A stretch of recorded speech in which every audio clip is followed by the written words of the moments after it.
सहिया चपाट मिलल बा। सएगो में से एगो रे छाट मिलल बा। का हम कही सखी सहिया चपाट मिलल बा। बाटे मोर के चारा हमरा या चारा में पलेला। बलमुआ पढ़ल हईल न काला मावा खोस के चलेला। बलमुआ पढ़ल हईल न काला मावा खोस के चलेला।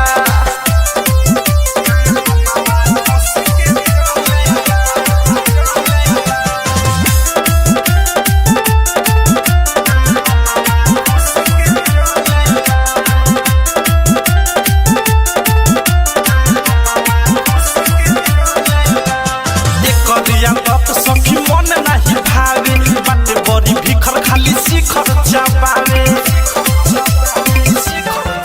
आहारे घूमे चौके चौके पिए पाइप से सिकंजी। खोस लेवे कलम पेन लेवे लील चढ़ावल गंजी। बोले ऐसन बोली हमरा गोली लेखा हलेला। बलमुआ खोस के चलेला।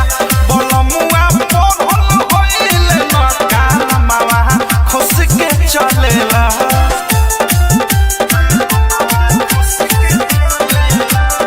Recording by Missile Recording Studio.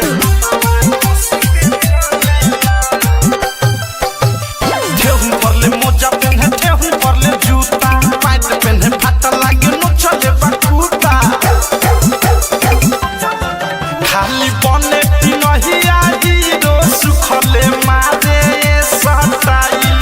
सुनय अनुराग बिके ससैया मीठू मिसाइल। प्रेमियों देश देखी रोजे रोजे चलेला। बलमुआ पढ़ल हईल न काला मावा खोस के चलेला।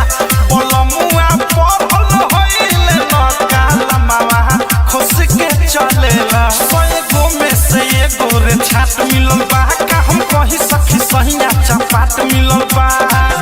बाटे मोर के चारा हमरा या चारा में पलेला। बलमुआ पढ़ल हईल न काला मावा खोस के चलेला। बलमुआ पढ़ल हईल न काला मावा खोस के चलेला। RCM म्यूजिक न्यू ऐप अभी डाउनलोड कीजिए हमारे गूगल प्ले स्टोर से और पाए भोजपुरी लोकगीतों का एक से बढ़कर